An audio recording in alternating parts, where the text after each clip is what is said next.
और very good afternoon to all of you. आज के इस लेक्चर में हम कंटिन्यू करेंगे एनालिटिकल स्कूल ऑफ ज्यूरिस्प्रूडेंस को, और साथ ही साथ आज के इस लेक्चर में हम बात करने वाले हैं जॉन ऑस्टिन की। इस लेक्चर में हम बात करेंगे जॉन ऑस्टिन की लाइफ के बारे में, उनके कॉन्सेप्ट ऑफ एनालिटिकल पॉजिटिविज्म के बारे में, and also the imperative theory of law. He has also given certain exceptions to the law, यानी कि वो जिन चीज़ों को लॉ मानते थे उनके क्या एक्सेप्शंस हैं उन्होंने वो भी बताए हैं। और lastly we are going to talk about the criticisms regarding the Austinian theory of analytical positivism और the imperative theory of law. So this is all going to be the content of today's lecture. So let's start. John Austin was born in the year 1790. The second very important phase of his life story is that he grew up and joined the army and served as the army officer until 1812. So you might be thinking, or you might be pondering upon the thing that why is this the importance that we are talking about the lifestyle or the life history of the John Austin.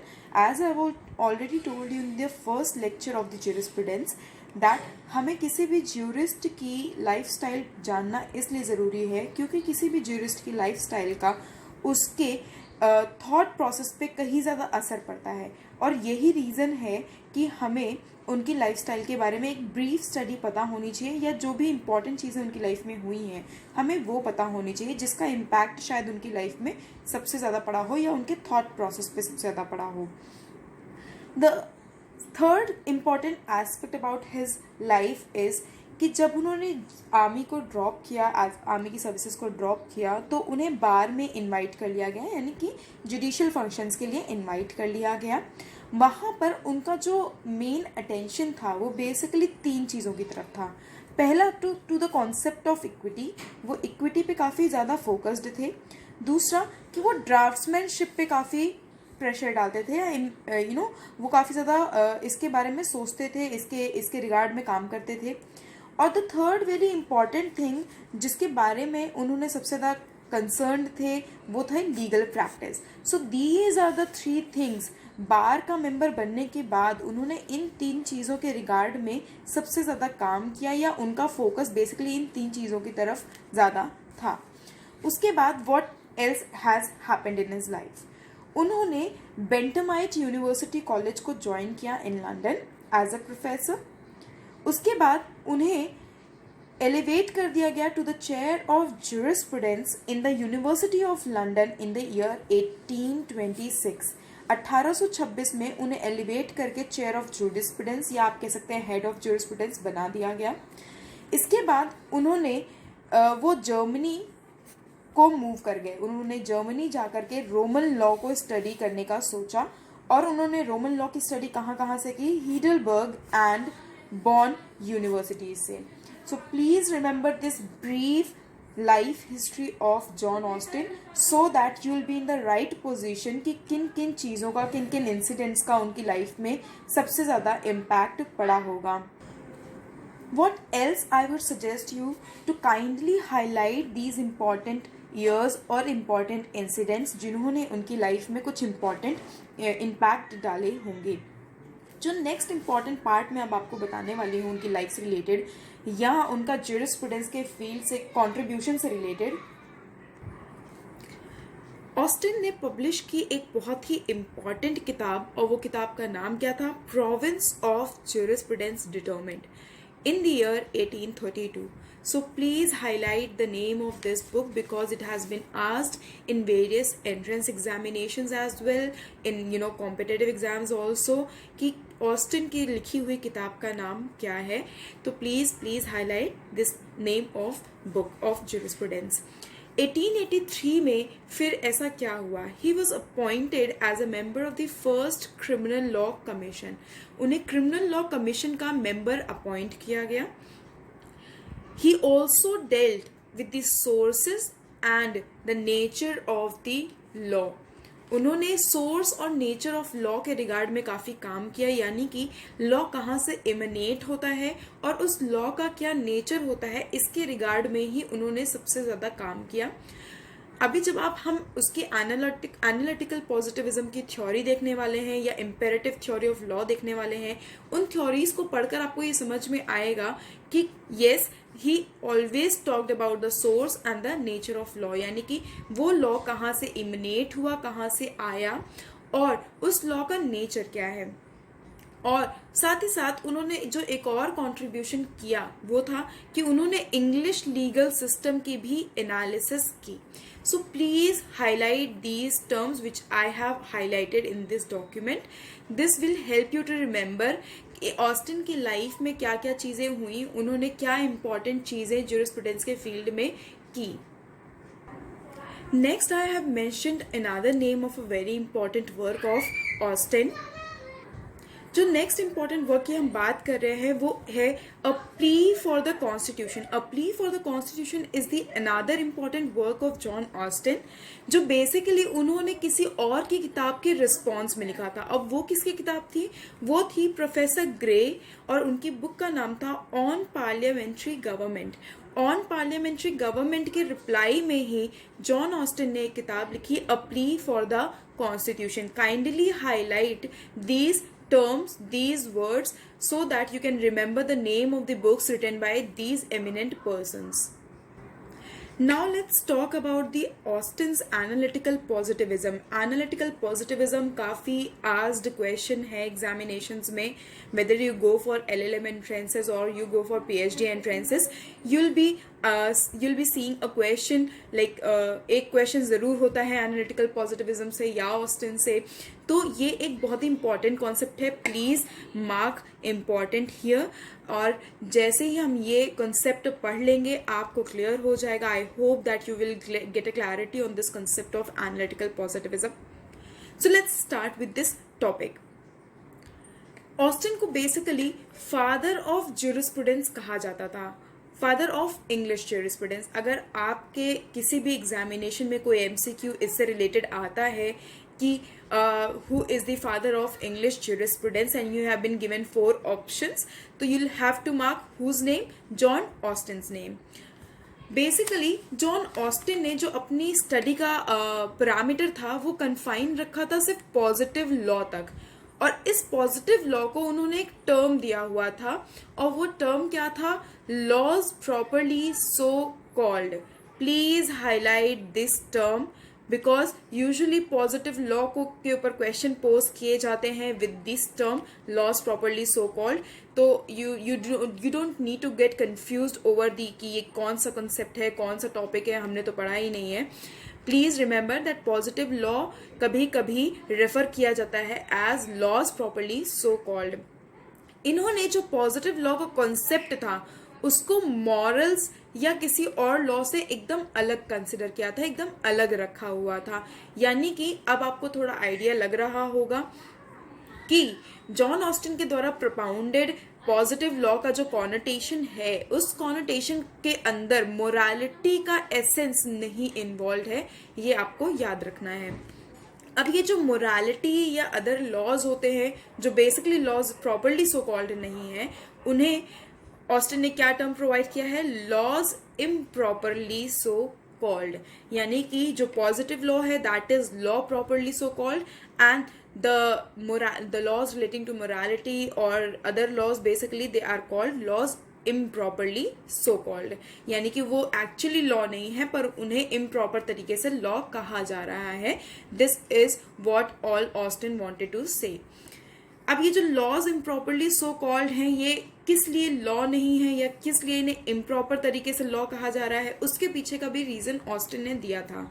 उन्होंने कहा था कि ये laws actually नहीं है because of the reason कि उनमें एक एसेंस मिसिंग है। अब वो एसेंस क्या है? सैंक्शन ऑफ द स्टेट का, यानी स्टेट के द्वारा लगाए जाने वाले मैंडेट या sanction whether in the form of the punishment, fine, imprisonment, anything, वो अगर मिसिंग है किसी पर्टिकुलर लॉ के अंदर से तो वो सारे लॉज इम्प्रॉपरली सो कॉल्ड की कैटेगरी में आते हैं और वो पॉजिटिव लॉ की कैटेगरी में नहीं आते हैं, यानी कि वो लॉज प्रॉपरली सो कॉल्ड नहीं कहलाएंगे। Let's talk about positive law in detail now. Positive law के बारे में अगर हम बात करें तो पॉजिटिव लॉ को ऑस्टिन ने एक डेफिनेशन प्रोवाइड की है, उन्होंने ट्राई किया है उसे डिफाइन करने का। उनके हिसाब से positive law is the aggregate of rules set by man as politically superior to man men as politically inferior subjects। इसका जो क्रक्स है वो ये है कि ऑस्टिन ये कहना चाह रहे हैं यहाँ पर कि जो लॉज होते हैं, पॉजिटिव लॉ का कॉन्सेप्ट है वो बेसिकली क्या है, ऐसा कोई भी रूल्स का सेट है जो रूल किसी पॉलिटिकली सुपीरियर आदमी के द्वारा सेट किए गए हैं पॉलिटिकली इंफीरियर सब्जेक्ट्स को बिलोंग करने वाले आदमियों के लिए। यानी कि उनका कहने का मतलब है लॉज ऐसे कोई भी सेट ऑफ रूल्स है जो किसी सोवरेन अथॉरिटी के द्वारा कमांड किए जाते हैं टू टू हिज सब्जेक्ट्स और टू द जनरल पीपल और the general man. And accordingly he attributed 4 essentials of positive law।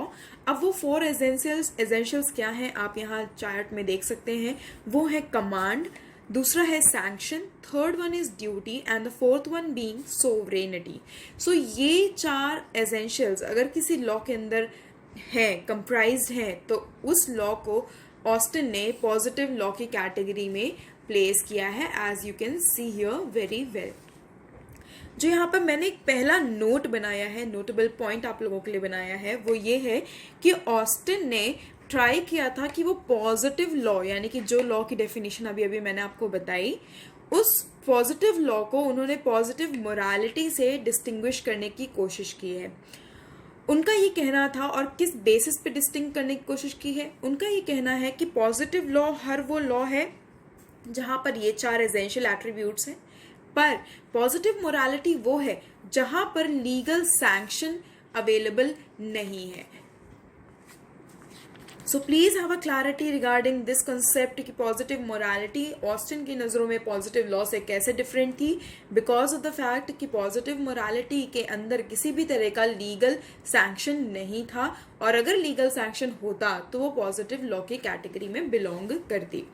Austin के व्यू में पॉजिटिव लॉ जो बेसिकली था उसके उनका जो कॉनोटेशन था पॉजिटिव लॉ का, उसके अंदर आइडियल और जस्टनेस की कोई जगह नहीं थी। उन्होंने कहा कि हमें मोरालिटी से कोई लेना देना नहीं है, हमें जस्टिस से कोई लेना देना नहीं है, हमें लेना देना है क्या ये पर्टिकुलर लॉ जो पॉजिटिव लॉ है या लॉ इन क्वेश्चन है, क्या ये कमांड है, क्या इसके कोई लीगल सैंक्शंस हैं, क्या इस लॉ से किसी के ऊपर ड्यूटी कन्फर होती है, और क्या इसे सोवरेन अथॉरिटी ने एज अ कमांड दिया है या नहीं दिया है। यही था ऑस्टिन का कॉन्सेप्ट ऑफ पॉजिटिव लॉ।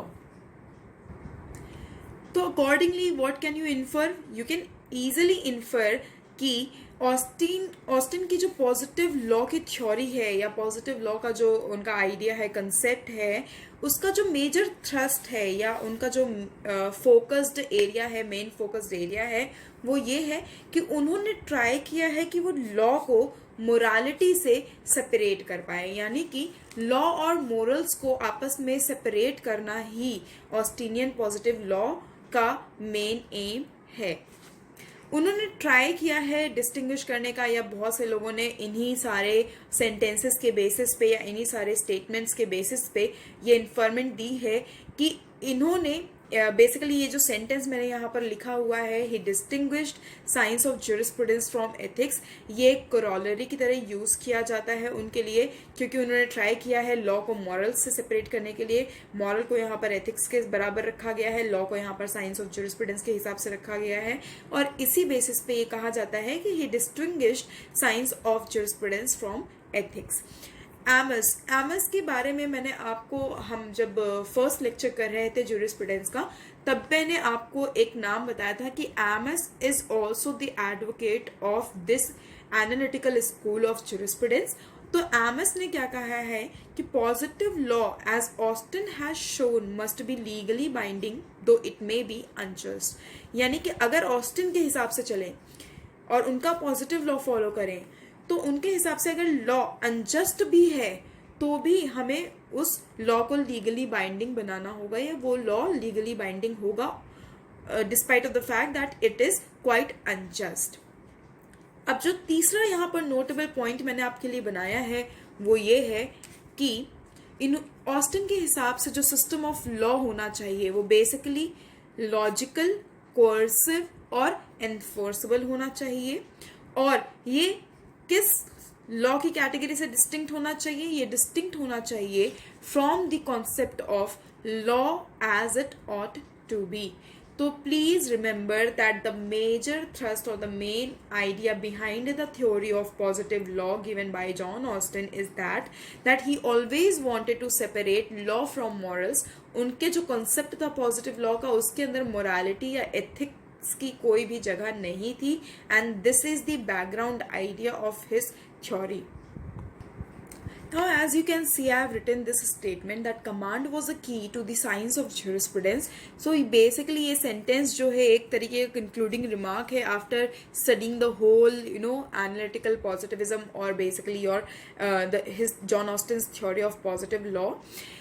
उनकी ये जो ट्रायोलॉजी थी कमांड, ड्यूटी और सैंक्शन की, इस ट्रायोलॉजी को या जो इनका ये 4 एसेंशियल एट्रीब्यूट्स दिए थे इन्होंने लॉ के, उन एट्रीब्यूट्स को जो उनके कंसेप्शन ऑफ लॉ में इम्प्लिसिट थे उन्हें काफ़ी ज़्यादा क्रिटिसिज्म मिले काफ़ी अलग अलग nook and corners of the world से.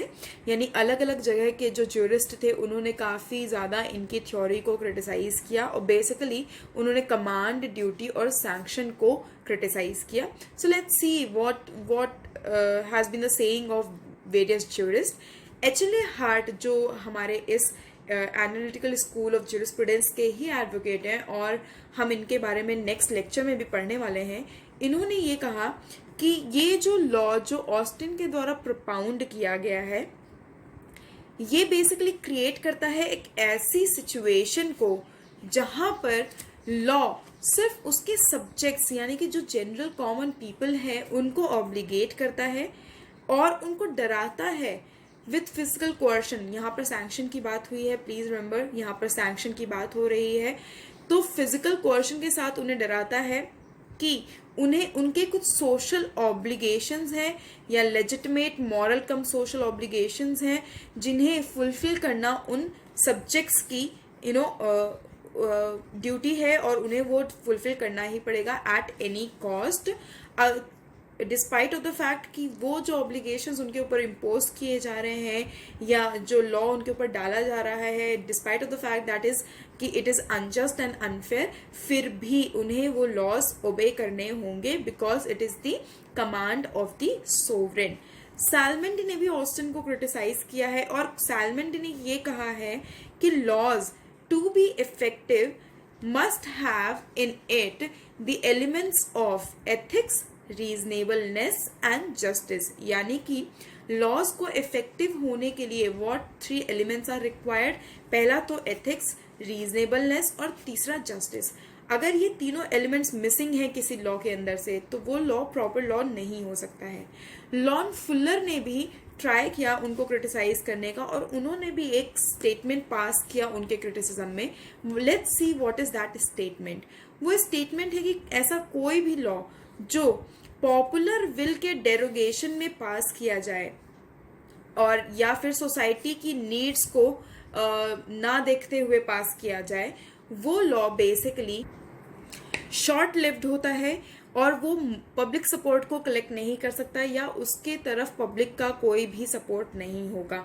यानी कि what did Lon Fuller want to say, Lon Fuller wanted to say कि कोई भी लॉ जो एक अच्छा लॉ कहलाता है it can not be devoid of morality, वो मोरालिटी से हटकर नहीं हो सकता है. गुस्टाव रैडबर्च ने भी ये कहा कि a purposive law can never be separated from justice and morality. और ये जस्टिस और मोरालिटी से कोई लॉ क्यों सेपरेट नहीं हो सकता? Because justice and morality are the preconditions of a good law. So please remember these criticisms जो ऑस्टिन के एनालिटिकल पॉजिटिविज्म के लिए दिए गए हैं। अगर आप ये क्रिटिसिज्म्स याद रखेंगे, आप उनकी थ्योरी याद रखेंगे, तो आप ये सेंटेंसेस जो अलग अलग ज्यूरिस्ट ने उनके क्रिटिसिज्म में कहे हैं, कई बार ये सेंटेंसेस भी क्वेश्चन में पूछे जाते हैं। So please try to remember these sentences. और अगर आपने एनालिटिकल पॉजिटिविज्म एक बार अच्छे से समझ लिया तो आपको ये क्रिटिसिज्म्स भी याद रखने में कोई भी दिक्कत नहीं होगी। जो थ्योरी अभी तक हमने पढ़ी पॉजिटिव लॉ की, वो एक रास्ता बनाती है towards the imperative theory of law. Let's see what is this. Law basically Austin के हिसाब से क्या था, एक ऐसा रूल जो इंटेलिजेंट बीइंग यानी ह्यूमन बीइंग्स के गाइडेंस के लिए बनाया गया है। और वो किसके द्वारा बनाया गया है? It has been formed by also an intelligent being, यानी इंटेलिजेंट बीइंग का मतलब है यहाँ पर ह्यूमन बीइंग, किसी एक ह्यूमन बीइंग जिसका बाकी के ह्यूमन बीइंग्स के ऊपर पावर है या अथॉरिटी है। अगर वो इंटेलिजेंट बीइंग, वो ह्यूमन बीइंग कोई भी सेट ऑफ रूल्स या कोई भी रेगुलेशंस बनाता है तो उसको लॉ कहा जाएगा ऑस्टिन की नजरों में। ऑस्टिन ने लॉ को दो पार्ट्स में डिवाइड किया है, as you can see clearly here. The first one is laws set by God for men, यानी कि जो लॉज, कुछ ऐसे नियम जो भगवान ने आदमियों के लिए बनाए हैं। और दूसरा है ह्यूमन लॉ की कैटेगरी, यानी कि कुछ ऐसे लॉज जो आदमियों ने आदमियों के लिए बनाए हैं। सो प्लीज रिमेंबर, जो इनका लॉ है, ऑस्टिन का पॉजिटिव लॉ है, वो इस कैटेगरी में फॉल करता है। Please have a clarity towards the imperative theory of law now, and please be a little concentrated, क्योंकि अब हम बहुत ही important aspect पढ़ने वाले हैं। Austin also strongly believes that law is the sovereign's command carrying with it the threat of evil called sanction, and the party commanded and threatened is under an obligation to obey it। यानी कि उनका ये मानना था, as I've already told you, law is the command of the sovereign having some sanctions। तो अब इन्होंने क्या वही सेंटेंस को रिटरेट किया है और कहा है कि सोवरेन अथॉरिटी के द्वारा दिया हुआ कोई भी कमांड जो अपने अंदर एक थ्रेट ऑफ इविल का एसेंस लिए हुए होता है, और ये थ्रेट ऑफ इविल क्या कहलाएगा? सैंक्शन। दूसरा जो इम्पोर्टेंट पार्ट है इनकी लॉ की डेफिनेशन का, वो क्या है कि जिस पार्टी को कमांड दिया गया है या डराया गया है या थ्रेटन किया गया है, वो इस कमांड को, इस लॉ को फॉलो करने के लिए कंपेल्ड है, ऑब्लाइज्ड है। सो this is the imperative theory of law given by the Austin. तो अब तक आपको ये क्लियर हो चुका है कि ऑस्टिन ने सिर्फ उन्हीं सेट ऑफ रूल्स को लॉ माना है जो किसी सोवरेन अथॉरिटी ने एज अ कमांड दूसरे लोगों को रेगुलेट करने के लिए दिए हैं, पर ऑस्टिन ने कुछ ऐसे भी रूल्स या ऐसे भी लॉज को लॉज माना है जो बेसिकली कमांड तो नहीं है, पर हाँ वो लॉज हैं। सबसे पहला है, यानी कि वो क्या कहलाएंगे? Exceptions to law in the eyes of Austin. तो ऐसे 3 काइंड्स ऑफ लॉ हैं जिन्हें उन्होंने, जो कमांड ना होते हुए भी लॉ के परव्यू में इंक्लूड किए गए हैं ऑस्टिन के द्वारा, और वो एक एक्सेप्शन की तरह काम करते हैं। और वो कौन कौन से लॉज हैं? Let's see them. The first one being declaratory और एक्सप्लेनेटरी लॉज, यानी ऐसे कोई भी लॉज जो डिक्लेरेटरी या एक्सप्लेनेटरी हो। And what you mean by this declaratory और एक्सप्लेनेटरी? ऐसे कोई भी लॉज जो ऑलरेडी एग्जिस्टेंट में होने वाले लॉ को एक्सप्लेन करने के लिए प्रोमलगेट किए गए हैं, उन सारे लॉज को आप डिक्लेरेटरी और एक्सप्लेनेटरी लॉज कहोगे। The second one is laws of repeal. What you mean by law of repeal? ये कमांड नहीं है, किसी सोवरेन अथॉरिटी ने कमांड नहीं दिया है, पर ये कमांड को रिवोक करने के लिए अगर कोई लॉ बनाया जाता है तो उसे आप लॉज ऑफ रिपील कहोगे, और ये भी लॉ के कैटेगरी में आएगा। The third one is laws of imperfect obligation. यहाँ पर कोई सैंक्शन अटैच्ड नहीं है, फिर भी इसे लॉ कहा जाएगा और इसे एज ए एक्सेप्शन ट्रीट किया जाएगा in the eyes of Austin. So that now we are done with the theories given by the Austin, the analytical positivism, the imperative theory of law. Now we are required to look or to have a glance over the criticisms जो Austin के against दिए गए हैं अलग अलग jurist के द्वारा। उन्हें इम्पॉर्टेंटली क्रिटिसाइज किया गया है ब्राइस और ऑलिव क्रोना के थ्रू, और इसके अलावा जो क्रिटिसिजम्स मैंने आपको थोड़ी देर पहले बताए बाय सैलमन, बाय फुलर, ये सब भी आपको याद रखने हैं, बट उन सारे क्रिटिसिजम्स के अलावा please try to remember these criticisms as well. Bryce का क्या कहना था कि ऑस्टिन का जो वर्क है, यानी उन्होंने जो काम किया है ज्यूरिस्प्रूडेंस की फील्ड में, that is full of errors and hence it is hardly of any significance in juristic thought. तो इस एक बैकग्राउंड के चलते उन्होंने पूरे ऑस्टिन की जो थ्योरीज हैं उनको क्रिटिसाइज करने की कोशिश की है। Let's see what are the grounds of the criticisms जिसके बेसिस पे इन लोगों ने ऑस्टिन के काम को क्रिटिसाइज किया है। Let's have a look on them. So these are the grounds of criticism as you can see here clearly. The first one is customs overlooked, यानी कि ऑस्टिन ने अपने जो थ्योरीज प्रोपाउंड की, उन थ्योरीज को प्रोपाउंड करते वक्त उन्होंने कस्टम्स पे बिल्कुल भी ध्यान नहीं दिया। उन्होंने इस फैक्ट पे ध्यान नहीं दिया कि जो लॉ आज सोवरेन अथॉरिटी ने एज अ कमांड दिया है, उससे पहले वो लॉ काफ़ी हद तक ग्रो हुआ था, काफ़ी इवॉल्व हुआ था from the existing customs at certain point of time. तो इस एक फैक्ट को उन्होंने इग्नोर किया है, ओवरलुक किया है, और इसीलिए इनकी इस थ्योरी को क्रिटिसाइज किया गया है इस ग्राउंड पे। The second one is the permissive character of law ignored. As you can see, I have written the example law of wills act, यानी कि इन्होंने कुछ ऐसे लॉज को एक्सक्लूड किया है या इग्नोर किया है या उनके बारे में बात नहीं किया है जो लॉ परमिसिव नेचर के होते हैं या कुछ परमिशंस ग्रांट करते हैं, जैसे कि law of wills act, bonus act etcetera. The third criteria of criticising Austin is that in his theory he had no place for judge made law. इन्होंने जज मेड लॉ के बारे में कोई भी बात नहीं की है, जुडिशियल प्रेसिडेंट्स की कोई बात नहीं करी है।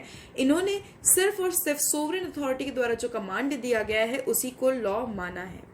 जो चौथा क्राइटेरिया है इनकी थ्योरी को क्रिटिसाइज करने का, वो है इन्होंने इंटरनेशनल लॉ को सिर्फ मोरालिटी कंसिडर किया है। और मोरालिटी क्यों कंसिडर किया है? क्योंकि इंटरनेशनल लॉ सैंक्शन को लैक करता है इसलिए। और as I already told you, आपने देखा भी पिछले कुछ थोड़े टाइम पहले कि ऑस्टिन ने कुछ 4 एसेंशियल एट्रीब्यूट्स प्रोवाइड किए थे लॉ के, और उसमें से एक सैंक्शन था। तो सैंक्शन अगर किसी लॉ के अंदर नहीं है तो वो फिर ऑस्टिन की नज़रों में सिर्फ और सिर्फ मोरालिटी है और वो लॉ नहीं है। जो पांचवा क्राइटेरिया है जिसके बेसिस पे ऑस्टिन की थ्योरी को क्रिटिसाइज किया गया है, दैट इज कि उनकी थ्योरी में कमांड को ओवर एम्फसाइज किया गया है। As I already told you, again and again I am telling you कि उन्होंने क्या कहा है कि उनकी नज़रों में लॉ वही है जो सोवरेन अथॉरिटी के द्वारा दिया हुआ कमांड है। अगर वो कमांड नहीं है तो वो लॉ नहीं है। The next criteria over which his theories have been criticized is कि उन्होंने लॉ और मोरालिटी के रिलेशनशिप को, इंटर रिलेशनशिप को इग्नोर किया है। एंड ये इम्पॉर्टेंट क्यों है? As I already told you कि पिछले अभी थोड़े टाइम पहले जब मैंने आपको क्रिटिसिजम्स बताए कुछ पर्टिकुलर ज्यूरिस्ट के, उनमें से कुछ ज्यूरिस्ट का ये कहना था कि लॉ को प्रॉपर होने के लिए, अच्छा होने के लिए, लॉन्ग लास्टिंग होने के लिए क्या ज़रूरी है कि उसके अंदर एसेंस ऑफ मोरालिटी और जस्टिस हो। एंड हेंस ही एक्सक्लूडेड और ही ignored this inter relationship between law and morality, hence his theory has been criticised. The next criteria over which his theory has been criticized is that sanction alone is not the means to induce obedience. यानी कि कुछ jurist का ये कहना है कि सिर्फ sanction की वजह से ही आप ओबीडियंस इंश्योर नहीं कर सकते हो। ज़रूरत से ज़्यादा प्रेशर पड़ने पे आपका थ्रेशोल्ड पॉइंट आ सकता है, आप रिवोल्ट भी कर सकते हो। इसीलिए sanction alone can not be the means to induce obedience, and hence there can be another means also obedience ensure करने के। The last criteria over which his theory has been criticized is indivisibility of sovereignty. अब ये जो indivisibility of sovereignty है, इससे आप क्या समझते हो? इसका मतलब है ऑस्टिन का ये कहना था, ऑस्टिन की नज़रों में, ऑस्टिन की थ्योरी के अंदर द सोवरेन पर्सन और द सोवरेन अथॉरिटी, यानी कि politically superior person or the intelligent man who has been framing set of rules for another intelligent being.